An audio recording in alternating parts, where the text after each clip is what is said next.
প্রচুর পরিমাণে রিচার্জের দাম বাড়ার ফলে তোমার সিম কি তুমি বিএসএনএল এ এমএনপি করতে চাইছো, তাহলে এই ভিডিওটি একটু ধৈর্য ধরে দেখে যাও, না হলে কিন্তু তুমি বড় একটা বিপদে পড়তে পারো। তো এই ভিডিওতে আমি দেখিয়ে দেবো এমপি করার পর তোমার বিএসএনএল এর সিমে কি সেইখানে সিগন্যাল পাবে, বা তোমার যে এরিয়াতে তুমি বসবাস করো সেই এরিয়াতে তোমার বিএসএনএল এর সিমে কি টাওয়ার পাবে। তো এই ভিডিওতে সম্পূর্ণ দেখিয়ে দেবো। আর যারা অলরেডি এমএনপি করে ফেলেছো তাদের জন্য একটা এই ভিডিওতে টিপস আছে, তো সেই টিপসটি আমি ভিডিওর শেষে বলে দেবো। তো ভিডিওটি শুরু করা যাক। জিও, এয়ারটেল, ভোডা এই তিনটি অপারেটর কিন্তু প্রচুর পরিমাণে তাদের রিচার্জের দাম বাড়ানোর ফলে প্রচুর পরিমাণে গ্রাহক কিন্তু বিএসএনএল এর দিকে ধাওয়া করছে। বিএসএনএল কিন্তু নতুন সিম এবং তাদের পুরনো সিমকে এমএনপি করে কিন্তু বিএসএনএল এ চলে যাচ্ছে।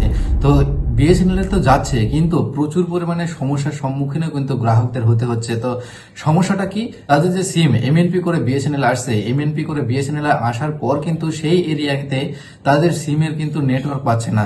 বিভিন্ন প্রকার সমস্যা হচ্ছে ইন্টারনেট চালাতে এবং ফোন কল করতে কিন্তু বিভিন্ন সমস্যা হচ্ছে, কারণ সেইখানে কিন্তু ঠিক মতো বিএসএনএল এর নেটওয়ার্ক নেই। এই সমস্যার সম্মুখীন যদি তুমি হতে না চাও, তাহলে কিন্তু তোমার সিম এমএনপি করার আগে এই ভিডিওটা সম্পূর্ণ দেখে যাও। এই ভিডিওটি সম্পূর্ণ দেখলে কিন্তু এই সমস্যার সম্মুখীন তোমাকে আর হতে হবে না। এই ভিডিওতে আমি বলে দিচ্ছি যে তুমি যে এরিয়াতে বসবাস করে সেই এরিয়াতে কি বিএসএনএল এর সঠিক পরিমাণে পরিষেবা আছে কি নেই। তো এই ভিডিওটি সম্পূর্ণ দেখো, তাহলে কিন্তু বুঝে যাবে যে তোমার এরিয়াতে সম্পূর্ণভাবে বিএসএনএল এর নেটওয়ার্ক আছে কি না। তো চলো তোমাদেরকে দেখিয়ে যে তোমাদের এরিয়াতে বিএসএনএল এর নেটওয়ার্ক আছে কিনা। তো তোমরা দেখতে পাচ্ছ যে আমি এখন চলে এসেছি আমার ফোনের স্ক্রিনে চলে এসেছি, এবং আমি চলে এসেছি অলরেডি আমি ছাদের উপরে। তো ছাদের উপরে তোমাদেরকে দেখিয়ে দিই ভিডিওটা অন করে।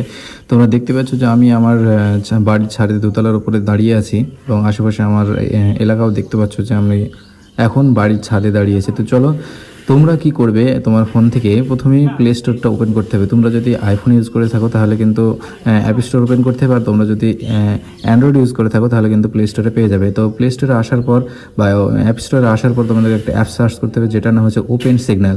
তো ওপেন সিগন্যাল নামে সার্চ করার পরে প্রথমেই তোমরা যে অ্যাপসটা পেয়ে যাবে, যে ওপেন সিগন্যাল এই অ্যাপসটি সিম্পলি তোমাদের ফোনে ডাউনলোড করে নিতে হবে। ডাউনলোড করার পর ওপেন করার পর কিন্তু তোমাদেরকে কিছুই করতে হবে না, কোনো পারমিশনে অন করতে হবে না, শুধুমাত্র সিগন্যাল অপশনটা অন করে দিলে কিন্তু তোমাদের এই অ্যাপসটি ওপেন হয়ে যাবে। আর তার সঙ্গে কিন্তু তোমাদের ইন্টারনেট পরিষেবাটা কিন্তু তোমাদের ফোনে অন থাকতে হবে, তাহলে কিন্তু তুমি এই পরিষেবাটা ইউজ করতে পারবে। তো তোমরা দেখতে পাচ্ছ যে আমি ইন্টারনেট আমি আমার ফোনে দিয়ে রেখেছি, ওয়াইফাই চলছে। এবার তোমাদেরকে করতে হবে কি, লোকেশন অপশানে আসতে হবে। লোকেশন অপশানে আসার পর উপরে দেখতে পাচ্ছ যে টাওয়ারে কিন্তু কয়েকগুলো সিম্বল দেওয়া আছে। অল নামে একটা টাওয়ারের সিম্বল দেওয়া আছে, সেখানে ক্লিক করে এখানে শো অল নামে যে অপশানটা আছে সেই অপশানে ক্লিক করতে হবে। সেই অপশানে ক্লিক করার পর কিন্তু নিচে কম্পেয়ার পারফরমেন্স অপশানে ক্লিক করতে হবে। কম্পেয়ার পারফরমেন্স অপশানে ক্লিক করলে কিন্তু তোমাদের এরিয়াতে যতগুলো নেটওয়ার্ক প্রোভাইডার আছে সমস্ত কিন্তু এখানে শো করবে। তুমি এখানে দেখতে পাচ্ছ যে আমার এখানে এয়ারটেল আর জিও এবং ভোডাফোন আইডিয়া এই তিনটে অপারেটর কিন্তু শো করছে বর্তমানে, আর কোনো অপারেটর কিন্তু শো করছে না। এখানে বিএসএনএল কিন্তু কোনো অপারেটর এখানে শো করছে না। তো তোমরা দেখতে পেলে যে আমাদের এইখানে কিন্তু বিএসএনএল কোনো অপশান নেই। তো তোমরা সম্পূর্ণভাবে দেখে নিলে যে আমি যেখানে বসবাস করি বা যে আমি যে এরিয়াতে থাকি সেই এরিয়াতে কিন্তু একদমই বিএসএনএল এর নেটওয়ার্ক কিন্তু পাচ্ছে না।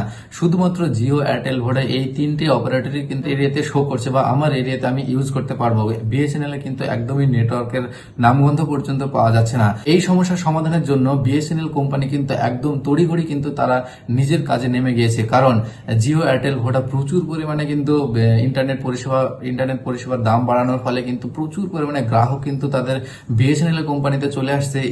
এই সুযোগে কিন্তু বিএসএনএল একদমই চুপ করে নেই, তাদের পরিষেবা ইন্টারনেট পরিষেবা কিন্তু তড়িঘড়ি করে কিন্তু তাদের পরিষেবা বাড়াতে চলেছে। অল্প কিছুদিনের মধ্যে কিন্তু আমরা সমস্ত জায়গায় কিন্তু জিও, এয়ারটেল, ভোডার মতো কিন্তু ইন্টারনেট পরিষেবা ইউজ করতে পারবো। তো এই ছিল সম্পূর্ণ ভিডিওটি যদি ভালো লেগে থাকে তাহলে অবশ্যই একটা লাইক করো, আর নিচে কমেন্ট করে জানিও যে তোমাদের ভিডিওটি কেমন লাগলো। তো আজকের ভিডিওটি এই পর্যন্ত, আবার দেখা হবে নতুন একটা ভিডিওতে। ততক্ষণে ভালো থেকো, সুস্থ থেকো।